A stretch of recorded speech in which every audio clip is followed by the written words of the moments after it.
Selamat pagi jemaat yang dikasihi Kristus. Morning everyone. Glad to be here. Praise the Lord that we all can be here because of His grace. Terima kasih, puji Tuhan kita dapat berkumpul di sini semua berkat kasih dan karunia Tuhan. Kita dapat berada di rumahnya tanpa kurang suatu apa.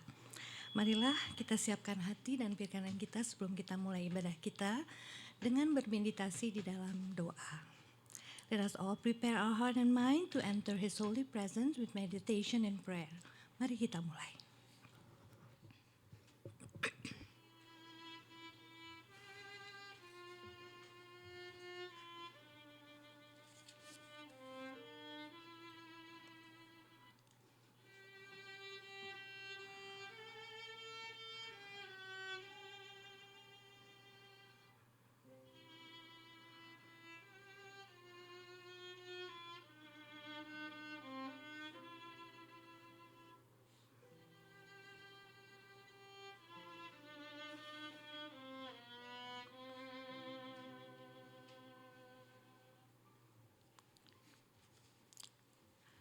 Ayat untuk mengawali ibadah kita pagi ini diambil dari kitab Mazmur, pasal yang ke-96 ayatnya yang pertama dan kedua.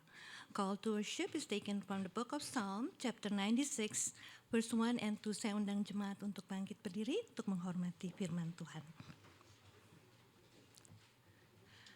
Mazmur 96 ayat 1 dan 2 berbunyi demikian. Nyanyikanlah nyanyian baru bagi Tuhan. Menyanyilah bagi Tuhan, hai segenap bumi. Menyanyilah bagi Tuhan, pujilah namanya. Kabarkanlah keselamatan yang daripadanya dari hari ke hari. Demikianlah firman Tuhan. Mari kita buka ibadah kita dengan pujian penghormatan. Let us praise and honor Him with the song, Holy, Holy, Holy.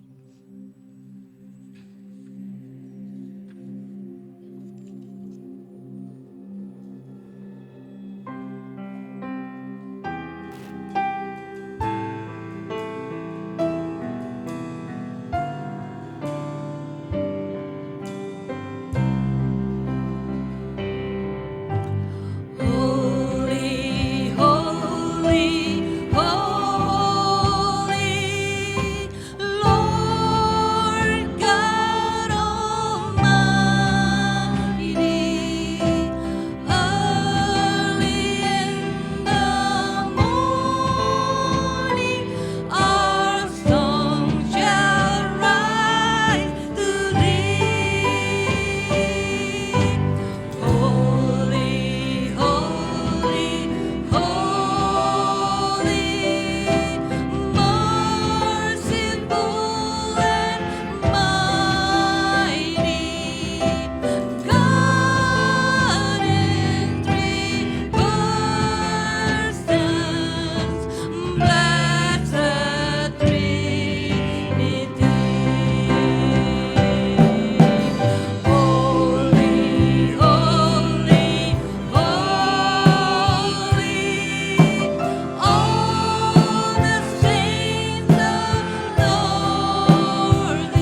kita berdoa, let's pray.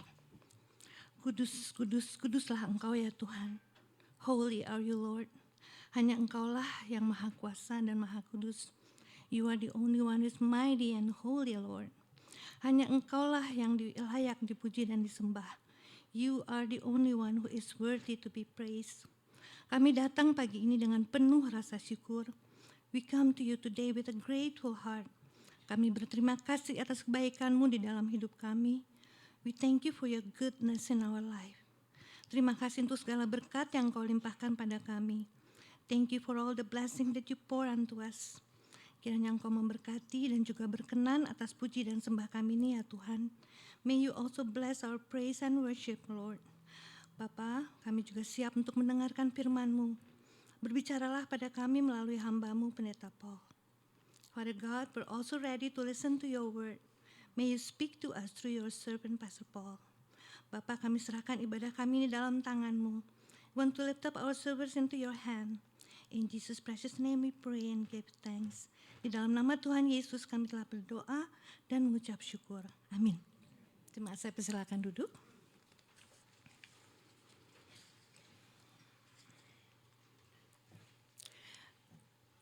Berita pengharapan diambil dari kitab Mazmur, pasalnya yang ke-42 ayatnya yang ke-12.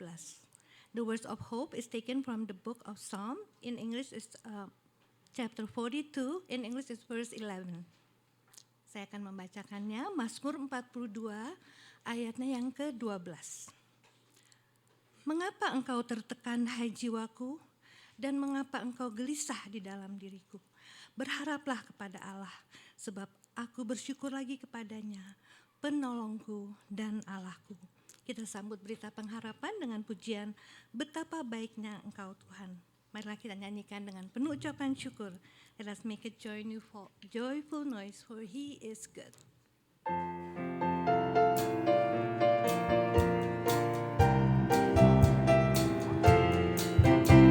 Betapa baiknya Engkau Tuhan, kasih-Mu tiada berkesudahan. Betapa mulia kasih-Mu Yesus, jiwaku diselamatkan. Tahu lagi, betapa baiknya Engkau Tuhan, kasih-Mu tiada berkesudahan. Betapa mulia kasih-Mu Yesus, jiwaku diselamatkan. Hosana ku memuji Tuhan, Hosana ku tinggikan Yesus. Hosana, Hosana, Hosana. Kita ulangi. Betapa baiknya Engkau Tuhan, kasih-Mu tiada berkesudahan. Betapa mulia kasih-Mu Yesus, jiwaku diselamatkan. Hosana, Hosana ku memuji Tuhan, Hosana ku tinggikan Yesus. Hosana, Hosana, Hosana. Hosana ku memuji Tuhan, Hosana ku tinggikan Yesus. Hosana, Hosana, Hosana.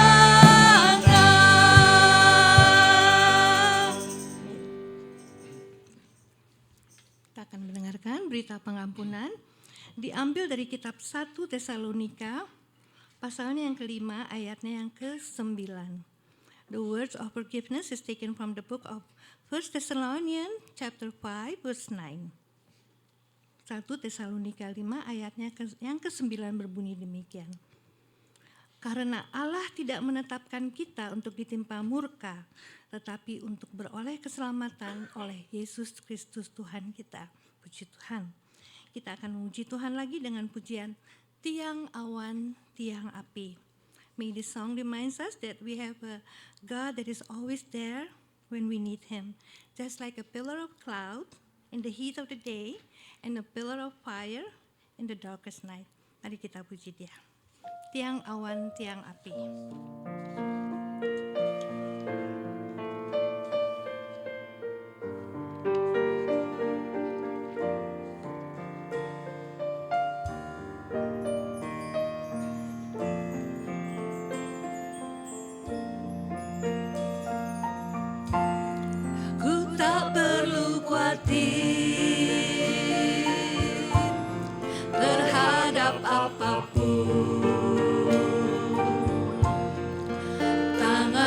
yang penuh kasih menopangku tanpa henti. Ku tak perlu takut untuk melangkah maju. Hadirat-Mu yang berkuasa menjagaku senantiasa, seperti tiang awan yang meneduhkan dari terik siang. Hatiku selalu tenang di dalam tangan-Mu, Tuhan, seperti tiang api yang menerangi dari gelap malam. Kau menjagai hidupku dengan kebaikan-Mu. Saya undang jemaat untuk bangkit berdiri, mari kita nyanyikan sama-sama.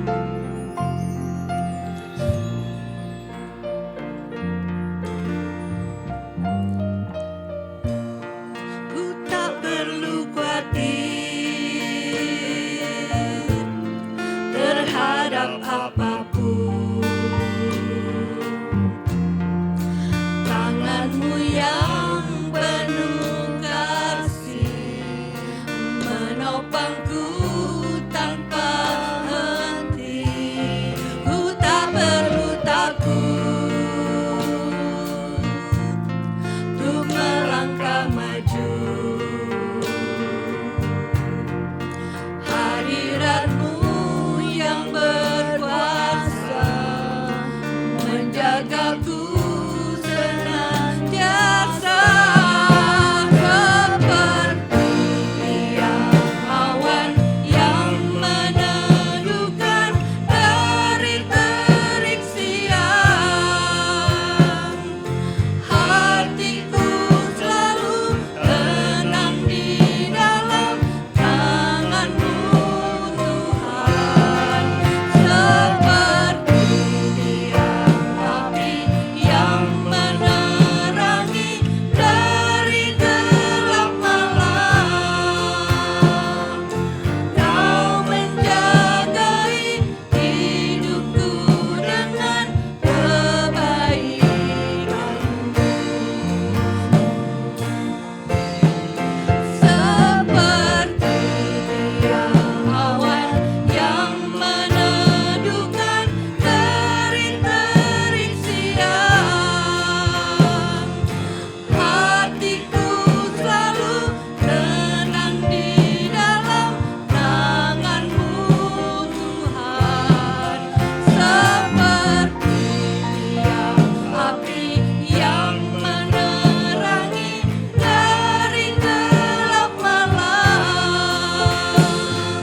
Kau menjagai hidupku dengan kebaikan-Mu. Kau menjagai hidupku dengan kebaikan-Mu.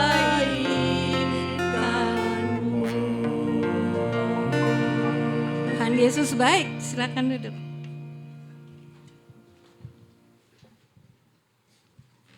Kita akan mendengarkan persembahan pujian dari FIBC Vocal Group dengan judul Hidupku di Tangan-Mu.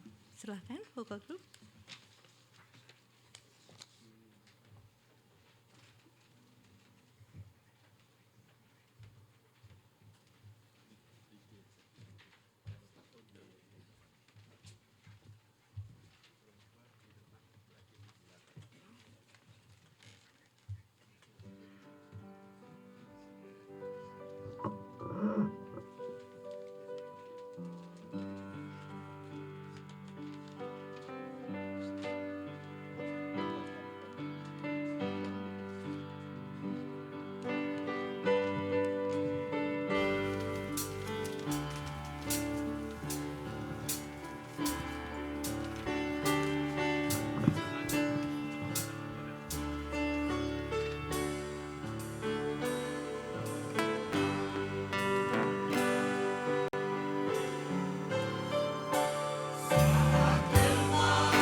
Terima kasih Vocal Group FIBC. Thank you for reminding us that our life is in His hand. So why worry? Because He's in control. God is good. Kini tiba saatnya kita mengajukan permohonan doa kita dengan doa syafaat dan pengakuan dosa. Saya persilakan Pak Paul.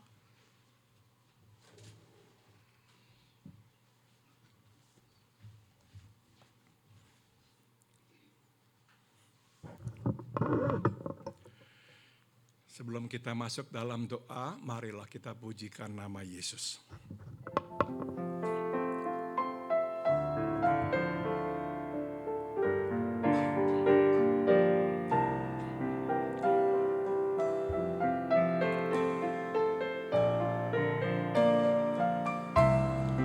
Nama Yesus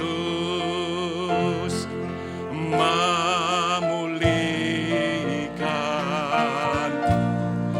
nama Yesus menyembuhkan, nama Yesus beriku harapan, ku menang bersamamu Tuhan. The name of Jesus, it restores me. The name of Jesus, oh, it heals me. The name of Jesus, it gives me hope and strength. With you, Lord, I shall rise and overcome. With you, Lord, I shall rise and overcome.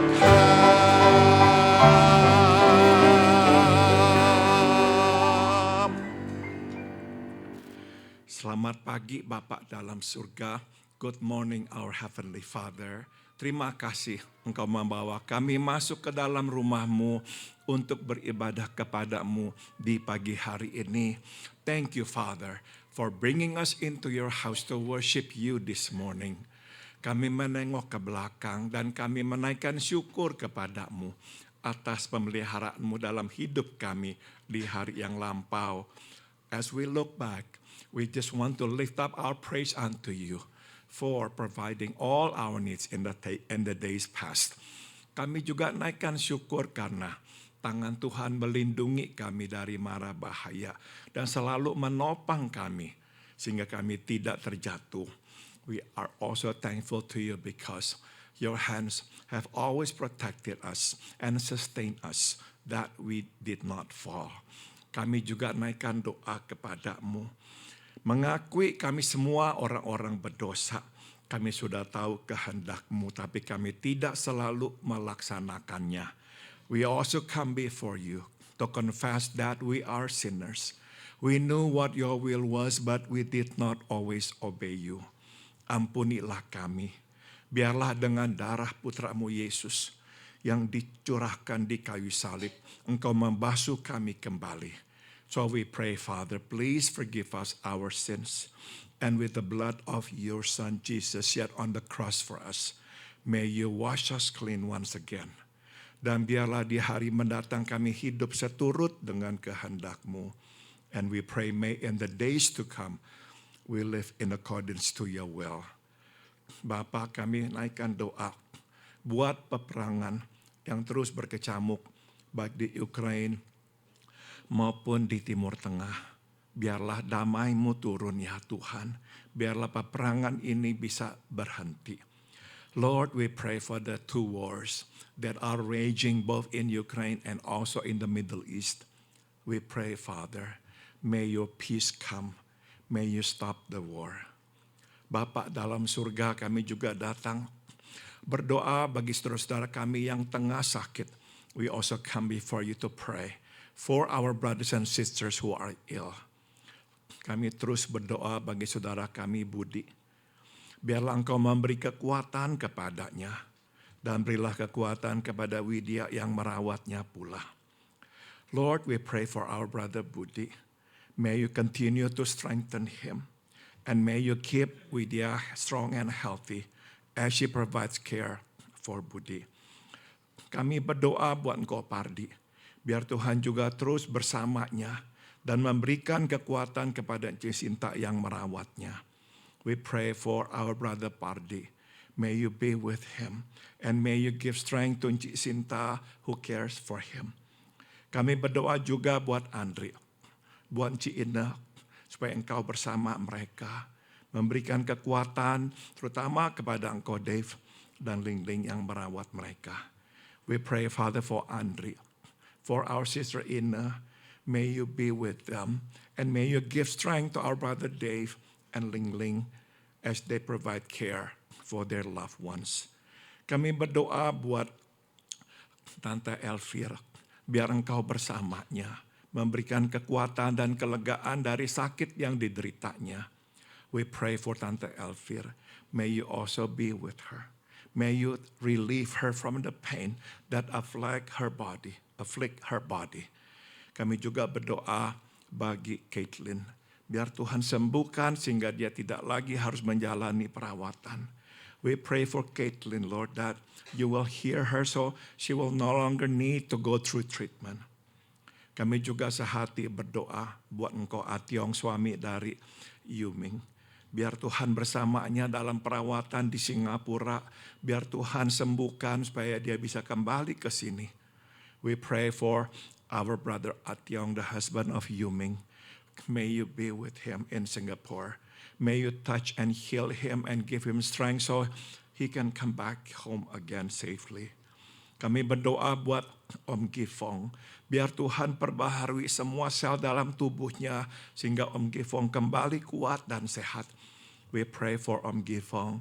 May you replenish all the cells in his body that he will grow stronger each day. Kami juga berdoa buat Susan, buat Dewi. Biar Tuhan jamah keduanya. Engkau perbaharui semua sel dalam tubuh mereka. We also pray for Suzanne and Dewi.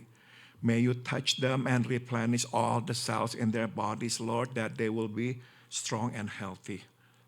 Kami juga berdoa buat Anyau, buat Herwi. Biar Tuhan bersama mereka. Memberikan kekuatan, kesehatan, dan memperbaharui sel dalam tubuh mereka. We pray for Anyau and Herwi. May you also, Lord, touch and heal them. May you replenish all the cells in their bodies so that they will be healthy again. Kami juga terus berdoa buat Stephanie dan Mira. Biar Tuhan terus kuatkan tubuh mereka. We pray also, Lord, for Stephanie and Mira that you will continue to keep them strong and healthy. Kami berdoa buat Pilar, buat Jilina di Indonesia. Biar Tuhan juga kuatkan mereka sehingga mereka bisa berjalan dengan kuat tanpa sakit. We pray for Pilar and also our sister Lina in Indonesia that you will strengthen them so that they can stand and walk again without pain. Kami berdoa buat Enci Alwan, buat Ai Ratna, biar Tuhan jamah mereka. Teruslah Engkau kuatkan tubuh mereka. We pray for our sister Alwan and Ai Ratna that you will touch them, heal them, and strengthen them, dear Lord. Kami berdoa buat Engkau Fabian, buat Esther, buat Sandra, biar Tuhan juga memberi kekuatan dan kesehatan kepada mereka. And we pray, Father, for our brother Fabian and our sister Sandra and Esther, that you will keep them strong and healthy. Bapak, kami berdoa juga buat Om Kongseng. Biar Tuhan bersamanya, menguatkan hatinya, mengisi jiwanya dengan damai sentosamu. And we pray for Om Kongseng, Lord, that you will fill his heart with your presence, with your peace. And may you continue to keep him strong. And may you also continue to keep Tante Gin strong and healthy as she takes care of him. Bapak, kami juga terus berdoa buat bekas tetangga kami Norma, biar Engkau bersamanya dan memberikan tubuh yang sehat kepadanya. And we lift up Norma, our former neighbor, into your hands that you will keep her strong and healthy, Lord. Sekarang kami mohon, berbicaralah. Kami siap untuk mendengarkan-Mu. And now we pray, Father, please speak to us. We are ready to listen to you. Dalam nama Tuhan kami, Yesus Kristus, kami semua berdoa. And in the name of Jesus, our Lord and our Savior, we all pray. Amen. Saudara-saudara, marilah kita buka Injil Matius pasal 26. Will you please turn your Bible to the Gospel of Matthew chapter 26.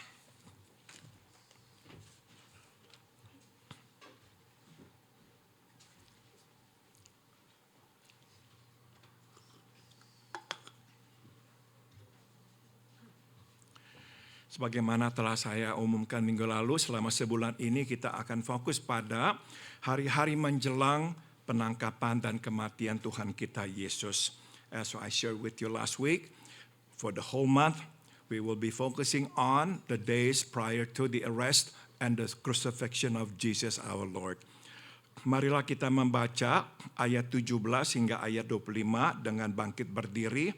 Will you please stand as we read the Gospel of Matthew chapter 26 from verse 17 to verse 25. Saya baca ayat 17, saudara ayat 18, begitu seterusnya sampai ayat 25. I will read verse 17 and you will respond by reading verse 18 until verse 25. Verse 17. Pada hari pertama dari hari raya roti tidak beragi, datanglah murid-murid Yesus kepadanya dan berkata, di mana engkau kehendaki kami mempersiapkan perjamuan Paskah bagimu?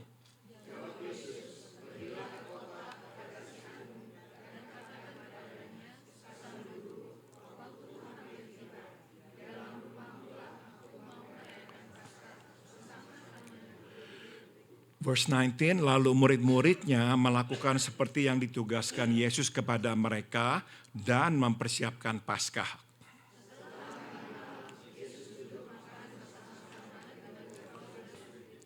Verse 21, dan ketika mereka sedang makan, ia berkata, aku berkata kepadamu sesungguhnya, seorang di antara kamu akan menyerahkan aku.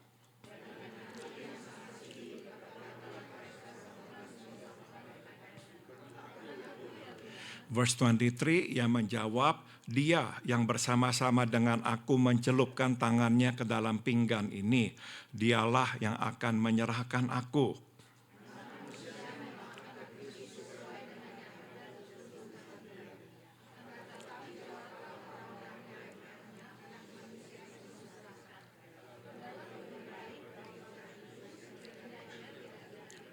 Bersama-sama, Yudas yang hendak menyerahkan dia itu menjawab katanya, bukan aku ya Rabi, kata Yesus kepadanya, engkau telah mengatakannya. Silakan duduk, you may be seated. Tema khotbah pada pagi hari ini adalah, ia mengunci pintu dari dalam. The theme of today's message is, he locked the door on the inside. Saudara, kita bisa membagi Matius pasal 26 ke dalam 4 bagian berdasarkan lokasinya. We can divide the 26th chapter of the Gospel of Matthew into 4 parts based on location. Nah, yang pertama adalah yang telah kita soroti minggu lalu, terjadi di dalam rumah Simon si penderita kusta. The first part, which we looked at last week, takes place in the home of Simon the leper. Bagian kedua yang menjadi topik kita pada hari ini adalah terjadi di rumah seseorang di Yerusalem. The second part, the topic of today's message, takes place in somebody's home in Jerusalem. Yang ketiga terjadi di Taman Getsemani, and the third part takes place in Getsemani. Dan yang bagian keempat terjadi di rumah kediaman Kayafas, imam besar. And the fourth part in the residence of Caiaphas, the high priest. Mari sekarang kita masuk melihat ayat-ayat ini. Let us now delve into today's passage. Kita tidak tahu siapa pemilik rumah, tapi berdasarkan instruksi Yesus kepada para murid, dapat kita simpulkan bahwa Yesus mengenal si pemilik rumah dan ada perjanjian atau persetujuan bahwa ia dapat memakai rumah orang ini untuk merayakan perjamuan Paskah. We do not know who the owner of the house is, but based on Jesus' instruction to the disciples, we can surmise that Jesus knew the owner of the house and there was an agreement that he could use this person's house to celebrate Passover. Nah, dengan ia mengutus para murid, Yesus seolah-olah mengkonfirmasi kedatangannya. So by dispatching the disciples, Jesus is confirming his coming. Mari sekarang kita berhenti dan menarik sebuah pelajaran. Let's pause and glean a lesson. Saudara, dari pertanyaan yang diajukan oleh para murid, di mana engkau kehendaki kami mempersiapkan perjamuan Paskah bagimu, nyata bahwa mereka tidak tahu di manakah mereka akan merayakan perjamuan Paskah. So from the question asked by the disciples, where do you want us to make preparation to eat the Passover? It is obvious that they have no idea where they will celebrate Passover. Namun saudara, di luar sepengetahuan mereka, Yesus telah mempersiapkannya. But unbeknownst to them, Jesus has made preparation. Mereka berpikir, merekalah yang akan mempersiapkannya bagi Yesus. They think they'll be the ones making preparation for Jesus. Tapi ternyata Yesuslah yang telah mempersiapkannya bagi mereka. Well, it's Jesus who makes preparation for them. Bukankah ini yang selalu ia lakukan bagi kita pula? He always does it, doesn't he? Saudara, manakala Tuhan menugaskan kita untuk melakukan sesuatu baginya, sudah tentu kita harus mempersiapkannya sebaik mungkin. Whenever God tasks us with something for Him, we should make preparation as well as we can. Namun jangan sampai kita kehilangan perspektif bahwa pada akhirnya Tuhanlah yang melakukan hampir semua pekerjaan itu. However, do not lose perspective that at the end of the day, God is the one who does most of the work. Jadi jangan kita ini bermegah. So do not boast. Jangan kita ini membanggakan diri. Do not take credit. Kenyataannya adalah Tuhanlah yang mempersiapkan hampir semuanya. The fact it is God who has made the majority of the preparation. Ternyata andil kita tidak sebesar yang kita pikir. Our part is not as big as we think. Nah, jadi ini pelajaran pertama yang bisa kita petik, yaitu Tuhan selalu mempersiapkan bagi kita sebelumnya. Here's the first lesson we can learn. God has always prepared for us in advance. Saudara, persiapan Tuhan biasanya terdiri dari sejumlah peristiwa yang seakan-akan tidak saling terkait atau berhubungan, tapi ternyata terkait dan berhubungan satu dengan yang lainnya. You see, God's preparation usually consists of a series of situations that seems to be unrelated. But it turns out that each is related to each other. Ada tali yang menghubungkan semua peristiwa itu. There is a common thread running through all these situations. Suatu saat dan saya pertama pulang ke Indonesia untuk mengajar di sebuah sekolah Alkitab di tahun 1991, kami tidak mengenal siapapun di kota Malang kecuali 2 dosen yang kami pernah jumpai mereka atau bertemu dengan mereka di Los Angeles. When Santi and I first went back to Indonesia to teach in a Bible school in 1991, we did not know anybody in the city of Malang except 2 seminary professors whom we met here in Los Angeles. Saudara, tanpa sepengetahuan kami, Tuhan sudah mempersiapkan. But unbeknownst to us, God has made preparation. Sepasang suami istri dari Filipina bergabung menjadi dosen bersamaan dengan kami. You see, a couple from the Philippines joined the faculty at the same time as we did. Mereka sebaya dengan kami, mereka berbahasa Inggris, dan mereka suka bercanda, dan mereka juga suka musik, termasuk musik pop, exactly like Rowena. Saudara, they are our age, they speak English, they like to joke around, and they like music, including pop music. Nah, saudara, kami berdua menemukan teman. We found our friends. Tuhan tahu kami akan membutuhkan atau perlu adanya teman. God knew that we would need friends. Jadi jauh sebelum kami datang, Tuhan sudah mempersiapkan mereka untuk datang di Indonesia bersamaan dengan kami.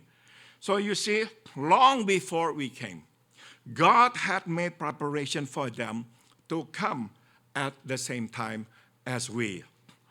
Satu hal lagi, saudara, yang perlu mendapat perhatian kita. But there's something else here that we should pay attention to. Yaitu pesan Yesus.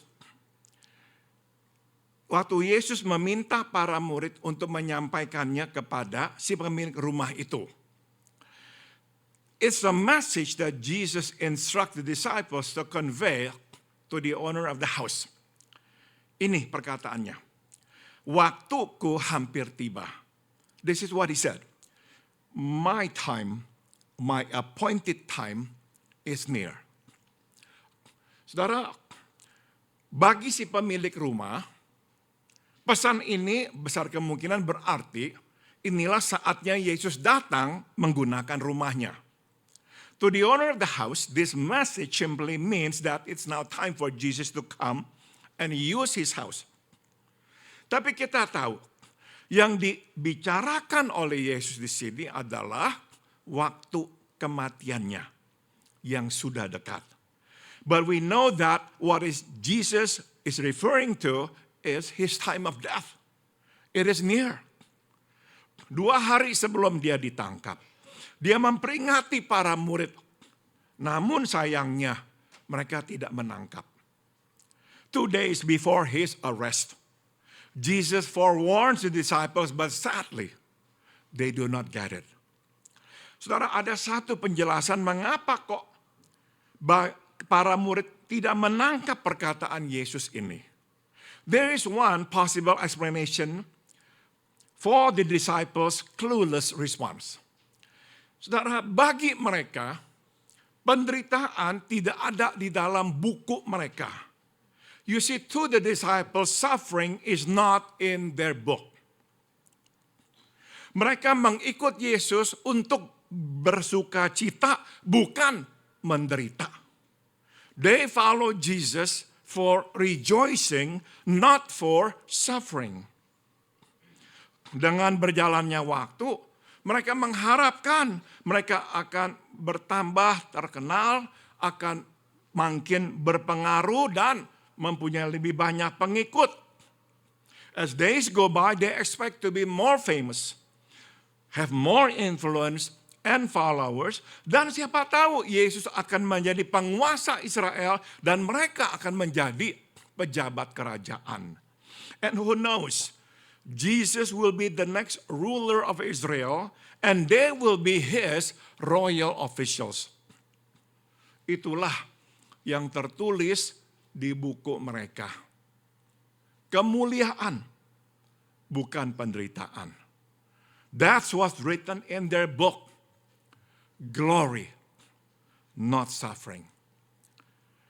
Itu sebab walau berulang kali Yesus memperingati mereka akan penderitaannya, mereka tetap tidak menangkapnya.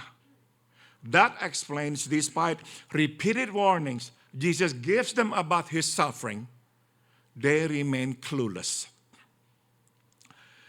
Para murid mendengar apa yang Yesus katakan, tapi mereka tidak memperhatikannya. The disciples hear what Jesus says, but they do not listen. Sering Tuhan berkata-kata kepada kita, tapi kita tidak memperhatikannya sebab apa yang dikatakannya tidak ada di dalam buku kita. Often God talks to us, but we don't listen because what He says is not in our book. Di dalam buku kita, kita hanya menulis mimpi indah kita, bukan mimpi buruk. You see, in our book, we write all our dreams, not our nightmares. Di dalam buku kita, kita tulis siapakah Tuhan, konsep kita tentang siapakah seharusnya Tuhan itu. In our book, we write who God is, who He should be according to us. Itu sebab sewaktu Ia mulai mengatakan hal-hal yang berbeda dari apa yang telah kita tulis dalam buku kita, kita tidak memperhatikannya. That's the reason. When God begins saying things to us different from what we have already written in our book, we don't listen. Sayang sebab kalau saja kita sudah memperhatikannya, kita akan lebih siap untuk menghadapi apa yang akan menimpa kita. It's unfortunate because had we listened, we would have been more prepared to face what comes to us. Itulah tujuannya Tuhan memberitahukan kita, mengingatkan kita, yaitu untuk mempersiapkan kita. That's the whole purpose of God's telling us to prepare us. Para murid tidak siap. The disciples were not prepared. Itu sebab sewaktu Yesus meminta mereka berdoa, mereka tidur. Dan dengan panik mereka lari dan bersembunyi. Sewaktu Yesus ditangkap. Dan mereka menghilang sewaktu Yesus disalibkan. The disciples were not prepared. That's the reason they slept when Jesus asked them to pray. They panically ran into hiding when Jesus was arrested. And they disappeared when Jesus was crucified. Jadi ini pelajaran kedua yang bisa kita petik. Sewaktu Tuhan menyuruh kita menulis sesuatu, tulislah. When God tells us to write something, write it. Adalah baik bagi kita memperhatikan dan mencatatnya. It does us good to pay attention and to take notes. Kita adalah anak-anak Tuhan.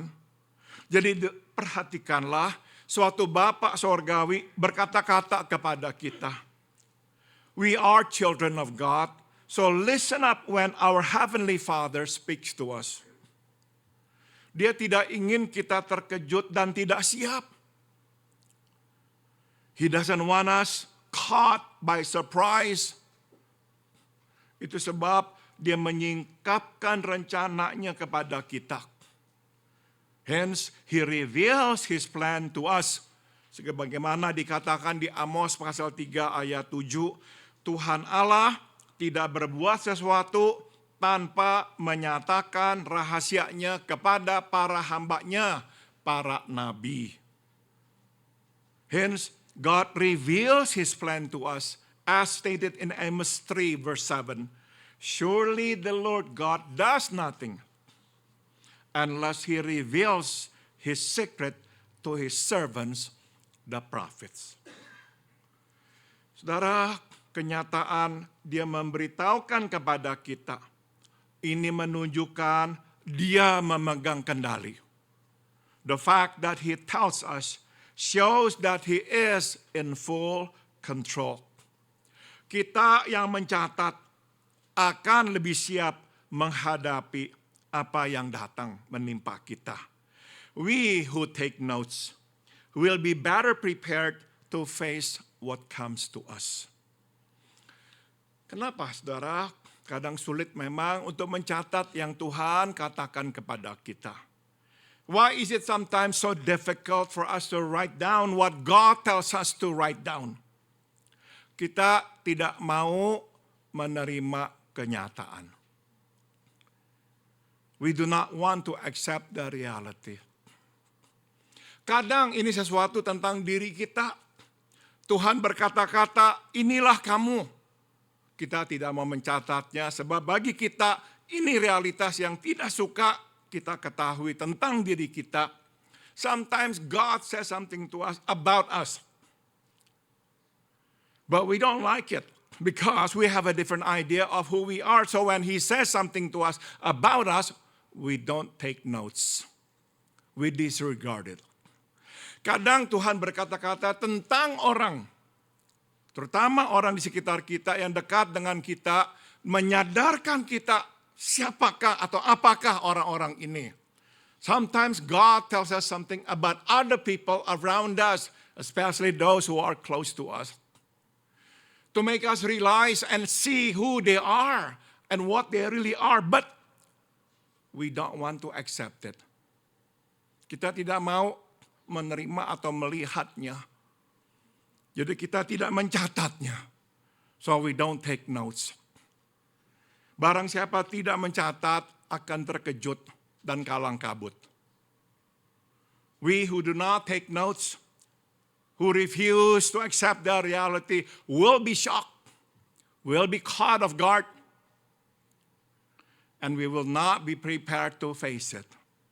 Tapi barang siapa mencatatnya, akan lebih siap menerima kenyataan itu dan menghadapinya. But we who take notes, we can accept it better and we can get through it better as well. Nah, saudara, tatkala mereka tengah makan, Yesus kemudian berkata, sesuatu yang aneh terdengar.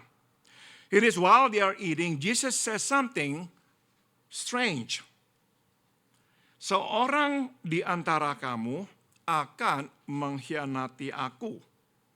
Truly I tell you, one of you will betray me. Nah, saudara, jawaban para murid sama-sama juga aneh. The disciples' response is equally strange. Bukan aku ya Tuhan. Surely you don't mean me, Lord. Saudara, pengkhianatan hal yang serius.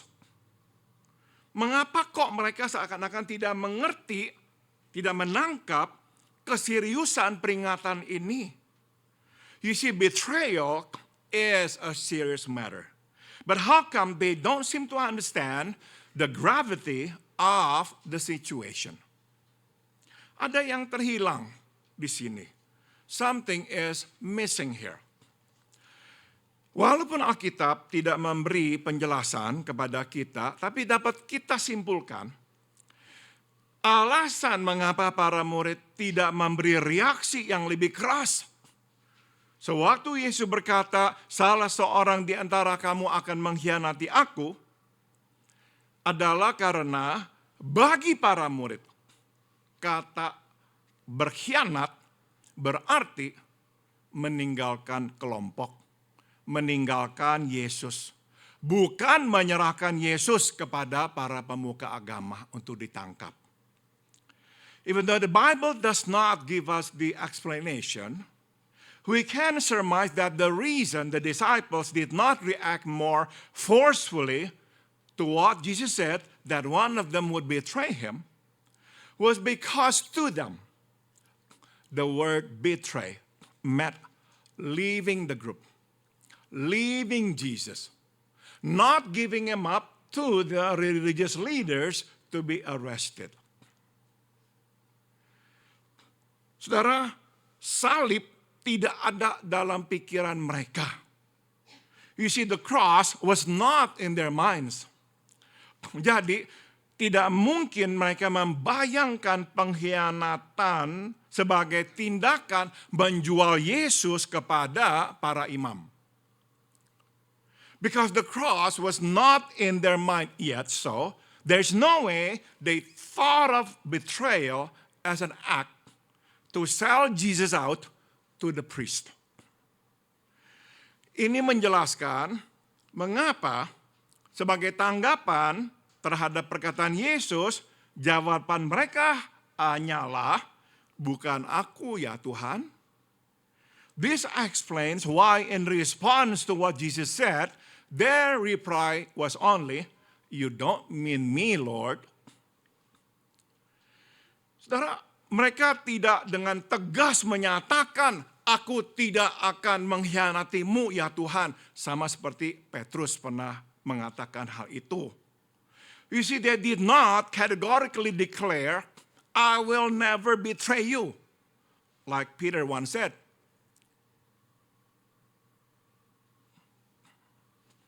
Apa yang terjadi? So what happened here?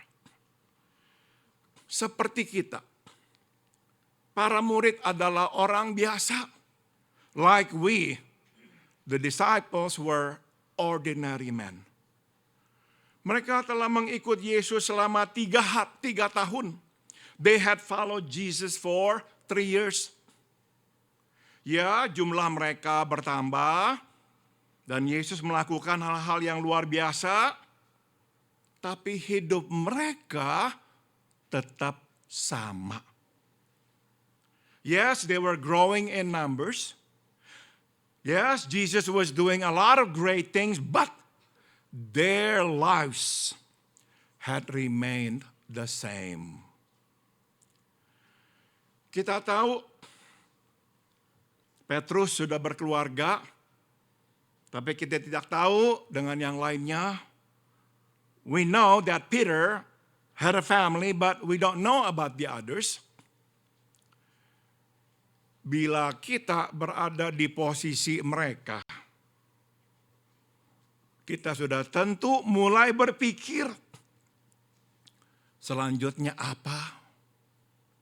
If we were they, we would certainly be thinking of what's next. Rabi-rabi yang lain punya tempat perguruannya, tapi Yesus tidak. Other rabbis had their centers, but Jesus did not. Yesus bahkan tidak punya rumah. He did not even have a home. Mereka hidup dari satu tempat ke tempat yang lain dan dari satu sumbangan ke sumbangan yang lain. They live from place to place and from one donation to another. Bahkan inilah falsafah pelayanan dan kehidupan yang diajarkan, ditekankan oleh Yesus kepada mereka, hidup dari iman. In fact, that's the philosophy of ministry and life Jesus taught them. Live by faith. Sebagai orang yang normal, mereka pasti berpikir untuk menetap. As normal human beings, they must be thinking of settling down. Mereka tidak bisa hidup seperti orang nomad begini terus-menerus. They could not go on living like this forever as nomads. Dengan kata lain, adalah manusiawi bagi mereka untuk mulai memikirkan masa depan dengan Yesus dan menyimpulkan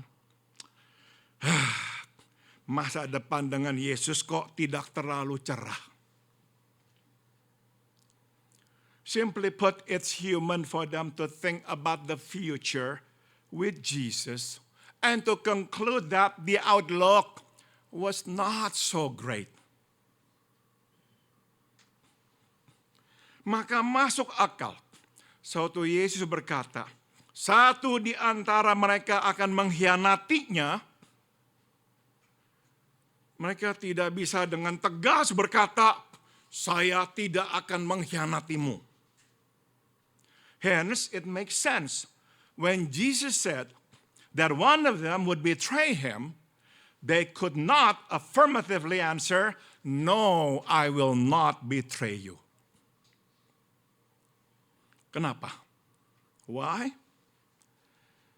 Mereka pasti pernah memikirkan untuk meninggalkan grup ini. Tapi ini yang penting, saudara. Kecuali Yudas, mereka semua tinggal. Tidak meninggalkan Yesus. At some point, they must have thought about leaving the group, about leaving Jesus. But this is what matters. Everyone stayed, except Judas. Jadi ini pelajaran ketiga yang bisa kita petik. Here's the third lesson we can learn. Tidak apa bimbang, asal jangan berhenti. It's okay to doubt, but do not stop. Kebimbangan akan selalu menjadi bagian dari perjalanan kita bersama Tuhan. Doubt will always be a part of the journey with God. Bahkan Yohanes Pembaptis pernah bimbang. Even John the Baptist had doubt. Sewaktu dia di penjara, dia mengutus muridnya untuk bertanya kepada Yesus. When he was in prison, he sent his disciples to ask Jesus, engkaukah yang akan datang itu? Are you the one who is to come? Bukannya menjawab Yohanes dengan iya atau tidak, Yesus mengingatkan dia apa yang dia telah perbuat. Dia menyembuhkan orang, dia membuat mujizat, dan dia memberitakan Injil. Instead of answering John with a yes or no, Jesus reminded John of what he had done, performing healing and miracles and preaching the gospel. Di penjara, Yohanes Pembaptis mulai bimbang. Di penjara, secara manusiawi alamiah, Yohanes berharap Yesus akan berbuat sesuatu baginya. Tapi kok tidak. In prison, John the Baptist began to doubt. In prison, John naturally hoped that Jesus would do something for him, but he didn't. Saudara, semua pengikut Yesus yang serius akan ragu, akan bimbang. All serious followers of Jesus must have doubted him at some points. Sewaktu doa kita tidak dijawab, kita meragukan kasih sayangnya kepada kita. When our prayers are not answered, we doubt His care. Sewaktu sesuatu terjadi kepada kita, sesuatu yang buruk, kita meragukan kuasanya. When something bad happens to us, we doubt His power. Sewaktu kita kehilangan sesuatu atau seseorang yang berharga buat kita, kita meragukan cintanya kepada kita. When we lose something or someone we deem so precious, we doubt His love. Di sepanjang jalan pelayanannya, Ibu Teresa meragukan Yesus. Tapi setiap hari dia bangun dari tidur dan melayani Yesus. Throughout her entire ministry, Mother Teresa doubted Jesus. But every day she still woke up and served Jesus. Setiap hari dia berdoa, meminta Tuhan berbuat sesuatu dengan kemiskinan dan sakit penyakit dan penderitaan. Kok enggak terjadi? Every day she prayed, Lord, do something with the suffering, with the sickness, with the poverty. But nothing happened. It's only human to doubt. But do not stop. Do not stop. Continue walking. Ya, manusiawi kita mulai bimbang.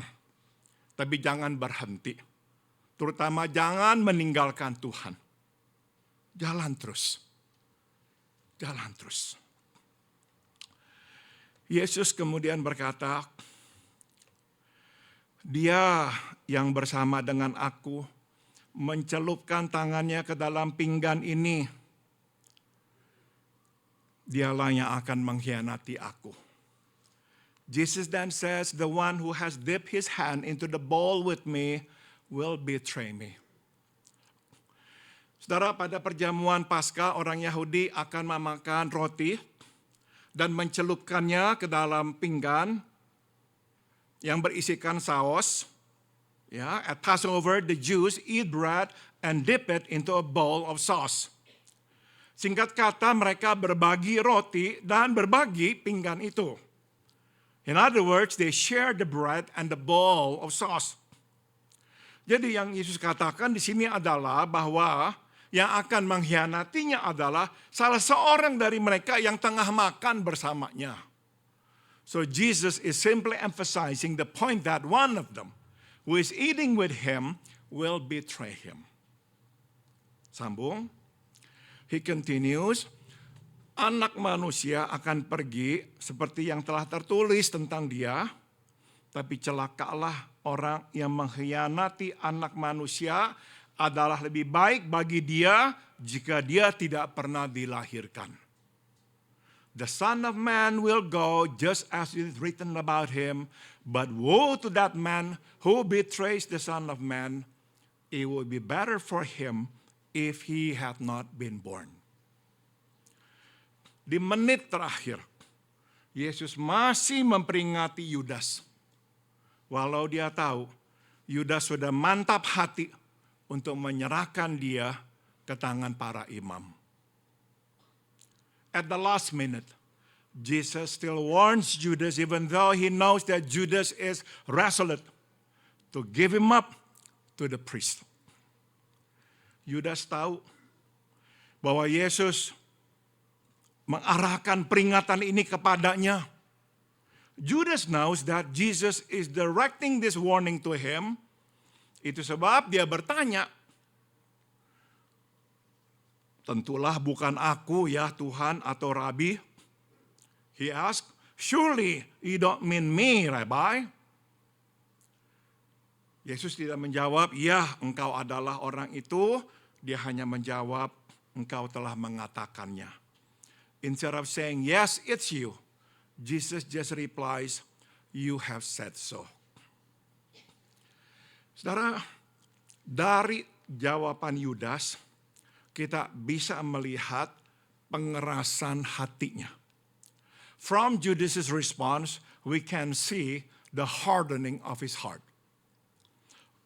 Untuk menutupi niatnya dan terlihat tidak bersalah, dia dengan sengaja dan berani mengkonfrontasi Yesus.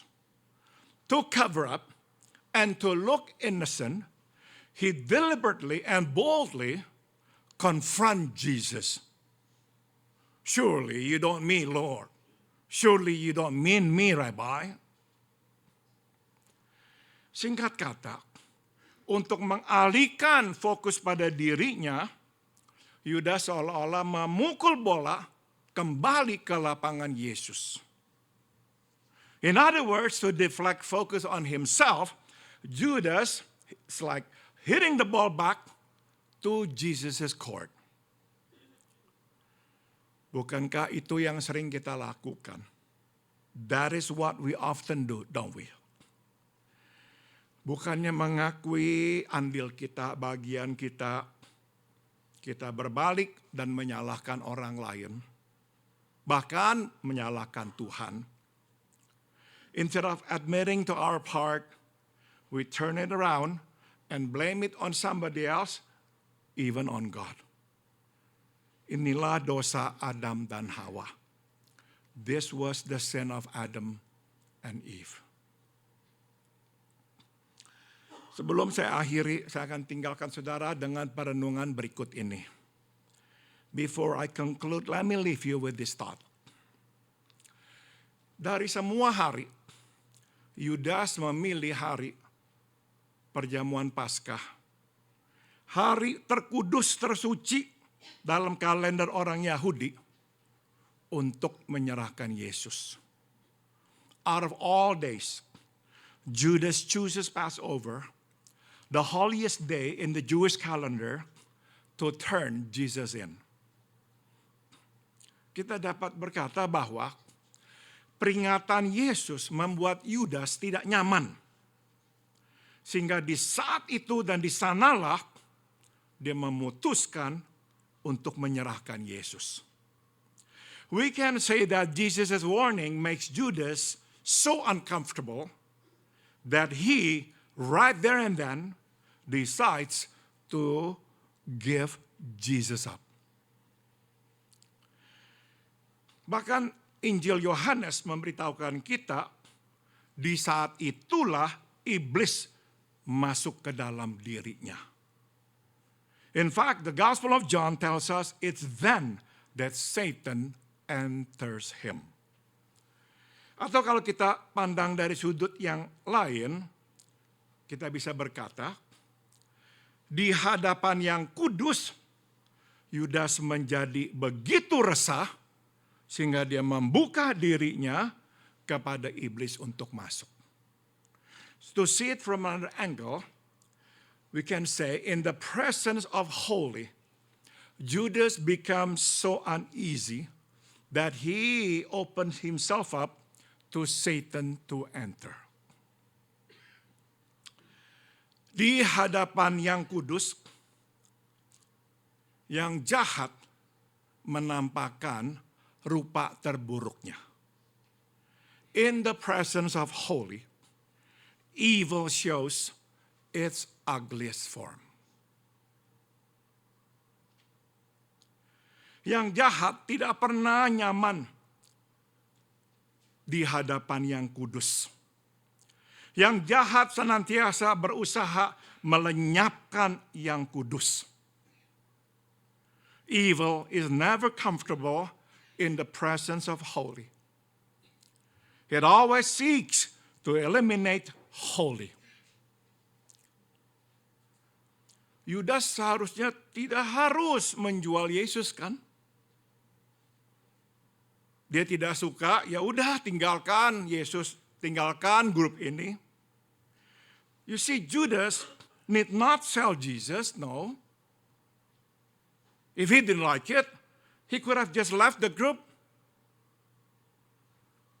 Tapi itu tidak dilakukannya. But that he did not do. Dia harus berbuat sesuatu yang lebih dahsyat, yang lebih menghancurkan. Sesuatu yang benar-benar jahat.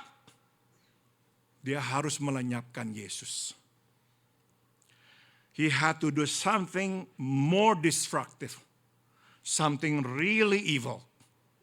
He had to take Jesus out.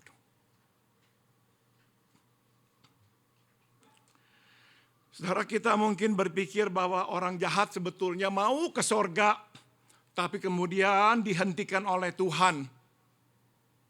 We might think that evil people actually want to get to heaven, but are stopped by God. No. Sebelum Tuhan menyetop mereka masuk ke sorga, mereka sudah memilih masuk ke neraka. No, before God stopping them to enter heaven, they already choose to go to hell. Kenapa? Why? Saudara, orang yang jahat tidak akan nyaman berada di sorga, di hadapan Allah yang kudus dan orang-orangnya yang kudus. evil people are not comfortable to be in heaven, in the presence of the holy God and his saints. No. Maka saudara benar seperti dikatakan oleh C.S. Lewis, bahwa pintu neraka terkunci dari dalam. It's true what C.S. Lewis says, that the doors of hell are locked on the inside. Orang memilih masuk ke neraka, dan dalam neraka mereka yang kunci pintu. People choose to go to hell, and once they are in hell, they will lock the door. Bukankah ini yang Yudas lakukan? Dialah yang mengunci pintu dari dalam. It is certainly true in Judas's case. He locked the door on the inside. Mari kita berdoa. Let us pray.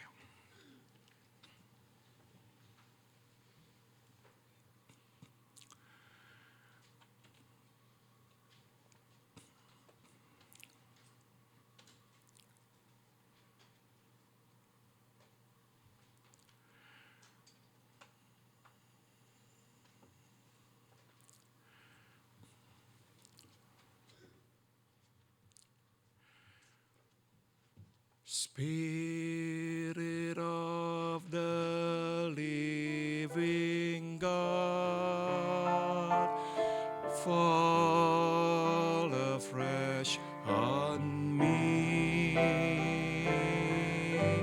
Spirit of the living God, fall afresh on me.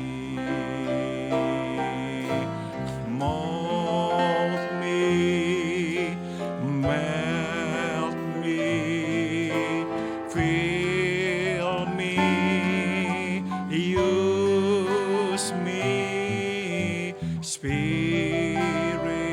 of the living God, fall afresh on me.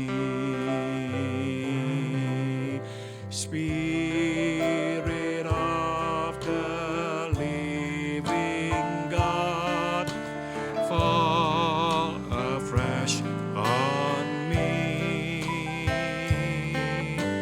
Spirit of the living God, fall afresh on me. Mold me, melt me, fill me, use me.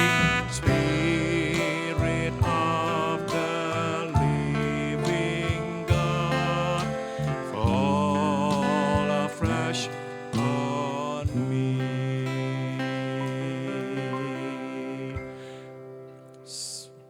Ya Allah, ya Bapa kami memang cepat untuk menuding Yudas, tapi kami harus mengaku banyak kesamaan antara dia dan kami.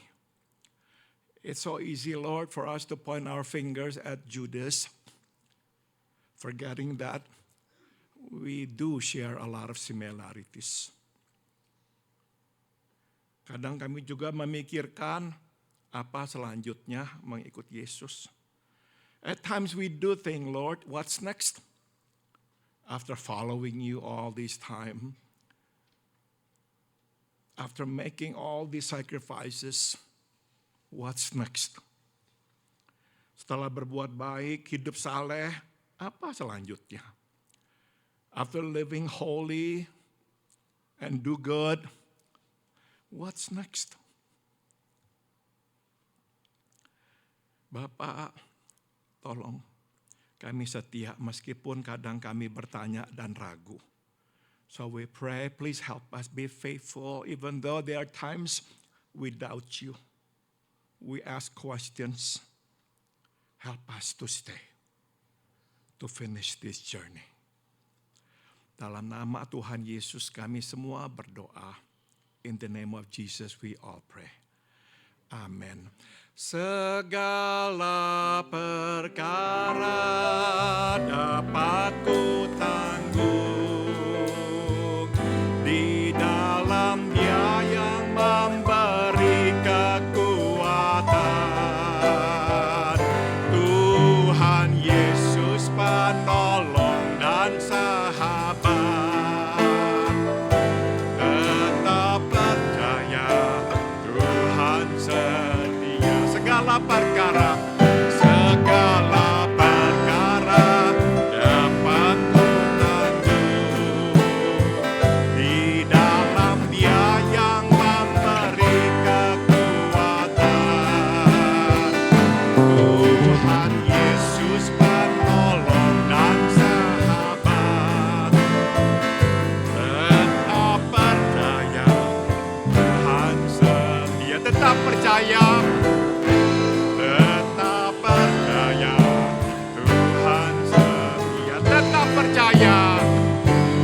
Tetap percaya Tuhan setia.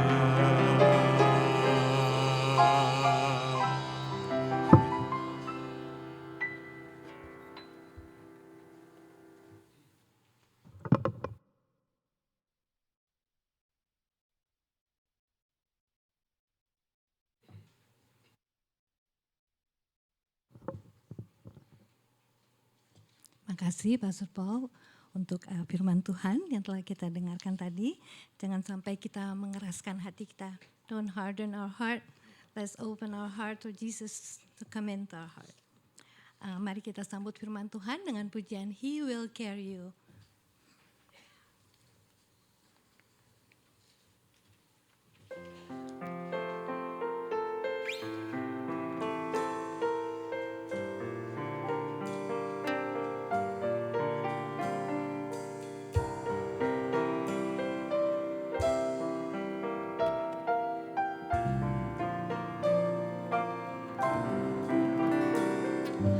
There is no problem too big, God cannot solve it. There is no mountain too tall, He cannot move it. There is no storm too dark, God cannot calm it. There is no sorrow too deep, He cannot soothe it. Saya undang jemaat bagi sendiri. If He carry the weight of the world upon His shoulder, I know my brother that He will carry you. If He carry the weight of the world upon His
Tiba waktunya untuk kita memberikan persembahan syukur kita. Saya undang para petugas untuk maju ke depan.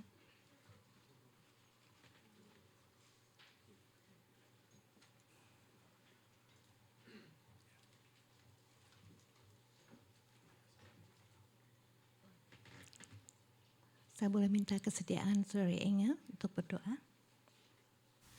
Mari kita dalam doa. Bapa, terima kasih jika pada hari ini kami dapat berkumpul di rumah-Mu yang kudus ini. Ampuni segala dosa dan kesalahan kami, Bapa. Bapa, terima kasih untuk firman-Mu yang kami dengar hari ini. Ajar kami, Bapa, agar kami dapat mencatat bukan dari buku kami, tapi biar kami mencatat dari buku Engkau, Bapa. Dan kami percaya, Bapa, Engkau telah mempunyai rencana jauh daripada yang kami ketahui. Bapa, berilah kesempatan pada hari ini untuk memberikan kami kesempatan untuk memberi persembahan yang terbaik bagi Engkau. Biarlah kiranya persembahan kami ini dapat harum di dalam nama-Mu. Terima kasih Bapa, dalam nama-Mu yang kudus kami panjatkan doa ini. Amin. Amin.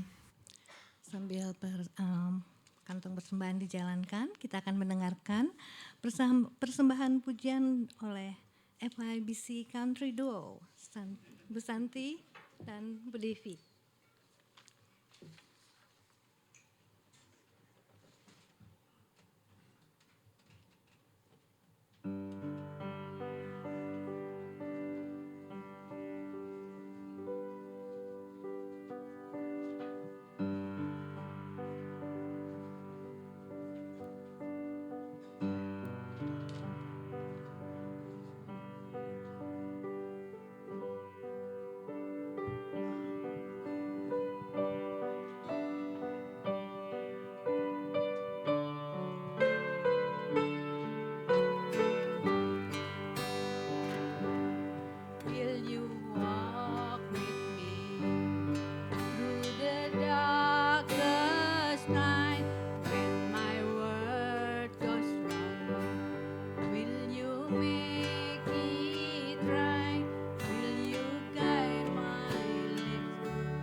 you for our country duo.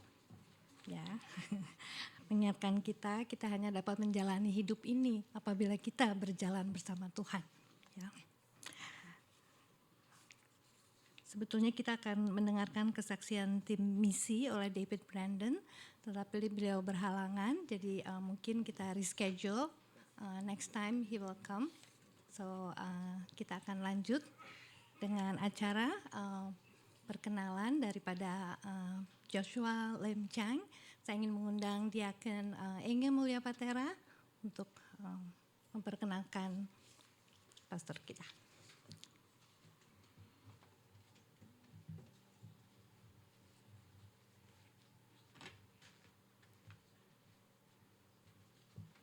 Saya mau mengajak Joshua and Kaisha to come here.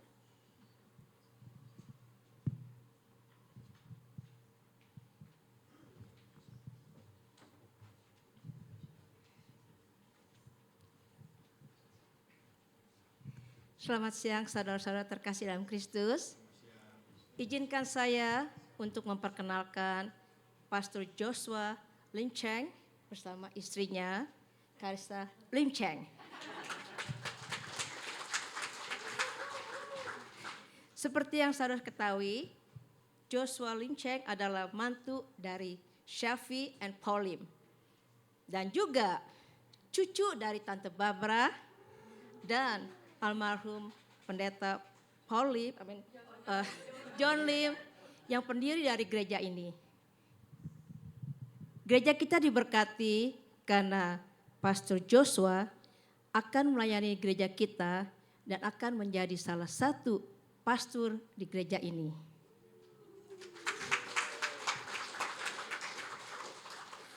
Beliau akan membantu Pastor Steve Campodonico dalam Lifeline, Impact, MIIC, dan juga some of the Sunday School. Dan juga akan membantu Pastor Paul Gunadi dalam certain area.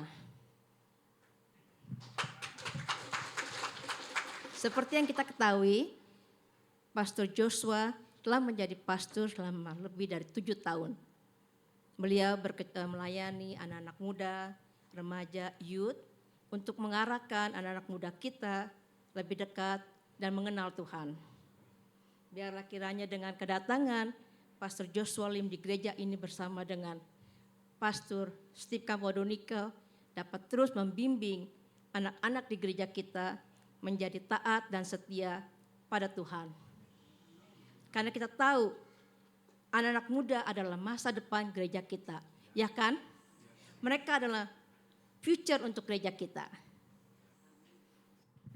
Joshua akan memberkati kita dengan pelayanannya. Marilah kita terus mendoakan agar Pastor Joshua dapat terus memperkembangkan talents yang diberikan Tuhan kepada dia. Dan juga mari dengan tangan terbuka kita menyambut Pastor Joshua Lim untuk menjadi pastor di gereja kita. Welcome, Pastor Joshua Lim. Pastor Joshua akan mengatakan 1-2 kata.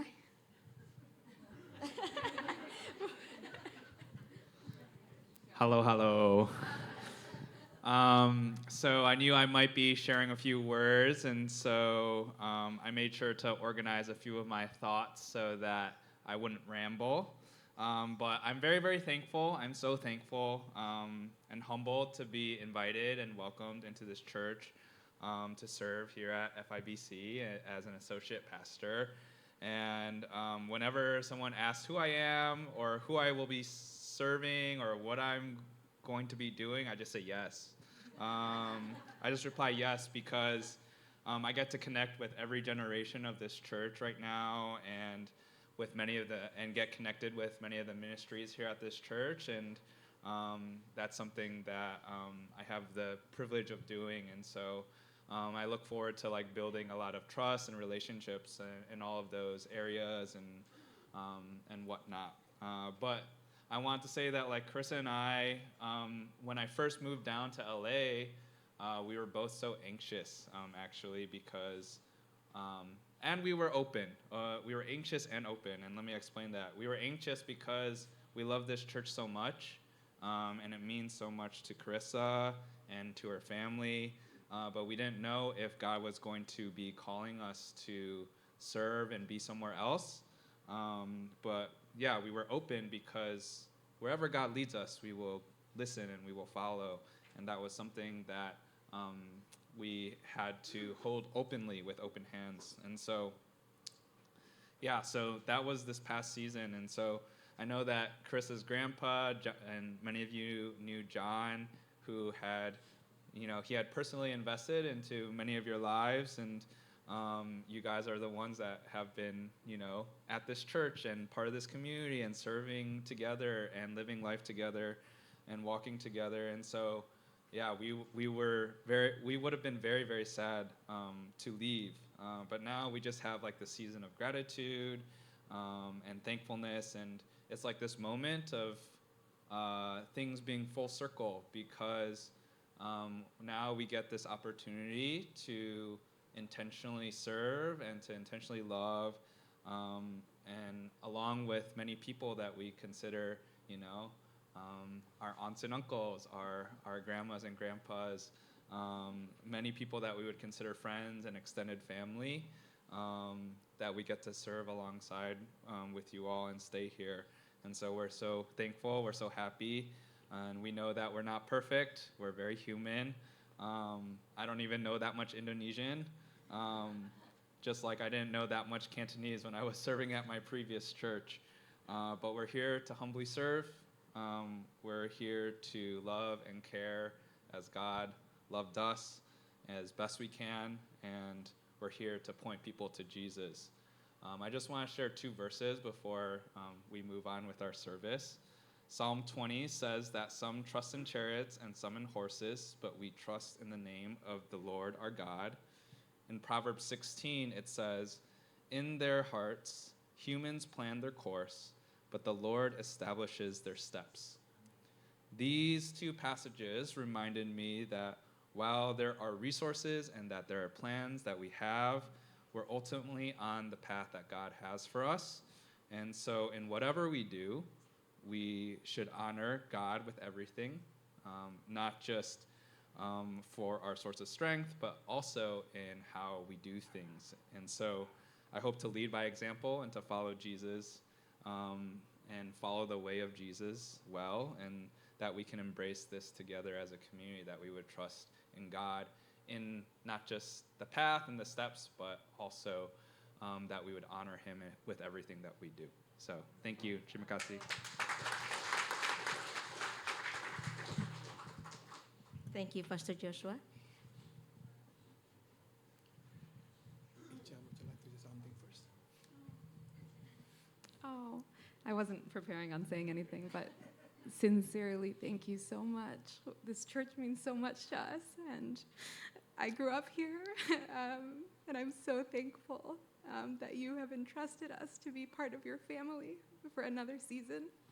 We pray that we can serve humbly with you and partner with you to God's glory above all things. Thank you. Saya minta saudara bangkit berdiri, please stand. If you feel comfortable, you can extend your hands because we want to bless them. Dear Heavenly Father, we thank you for bringing both Carissa and Joshua here to be among us, to serve us and to be our pastor. Terima kasih Engkau membawa kedua hamba-Mu, Carissa dan Joshua, ke tengah kami untuk menjadi gembala kami. We come to you, Lord Jesus, praying for them that Roh Kudus Tuhan, your Spirit, will always be upon them. Biarlah Roh-Mu yang kudus selalu ada di atas mereka. May your Spirit guide them. Biarlah Roh-Mu yang kudus menuntun mereka. And may your Spirit enable them to serve you. Dan biarlah Roh-Mu yang kudus memampukan mereka melayani-Mu. Thank you, Heavenly Father. We pray all of this in the name of Jesus, our Lord and our Savior. Amen. Terima kasih.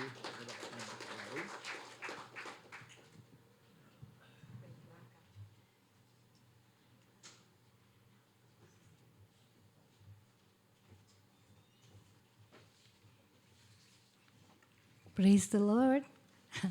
Thank you, Pastor Joshua Lim Chang and Dr. Carissa Lim Chang. Oh, ya. Thank you. Mari kita terus dukung pelayanan mereka. Kita akan akhiri ya, ibadah kita dengan pujian Ku jatuh cinta padanya. Kiranya kita terus jatuh cinta pada Tuhan ya, seperti cinta kita yang pertama. Mari kita bangkit berdiri, kita nyanyikan dengan penuh sukacita.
Mari kita menerima berkat Tuhan.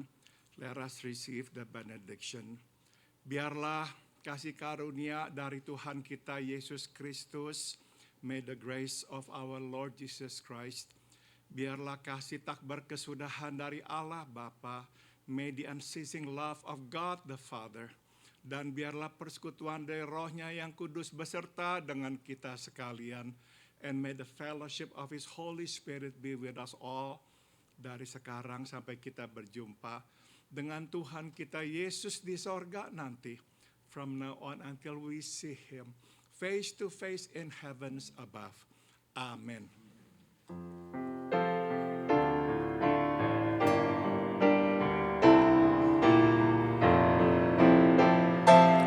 Puji Allah Bapa Putra, puji Allah Roh Kudus, ketiganya yang esa. Pohon selamat sumber berkah.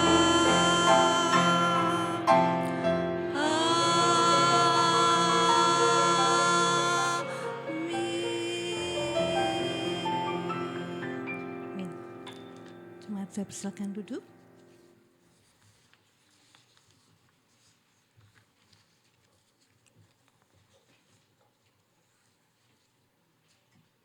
Saya akan membacakan beberapa pengumuman.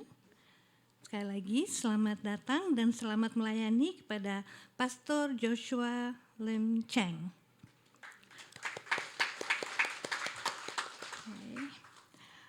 Persekutuan rumah tangga akan diadakan pada hari Sabtu 14 Maret jam 11 pagi secara potluck di rumah keluarga kami.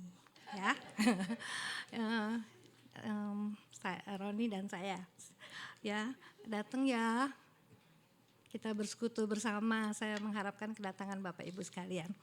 Ya. Dan yang ketiga, hari ini ada latihan paduan suara. Yang keempat, terima kasih semua yang sudah ambil bagian di dalam pelayanan hari ini.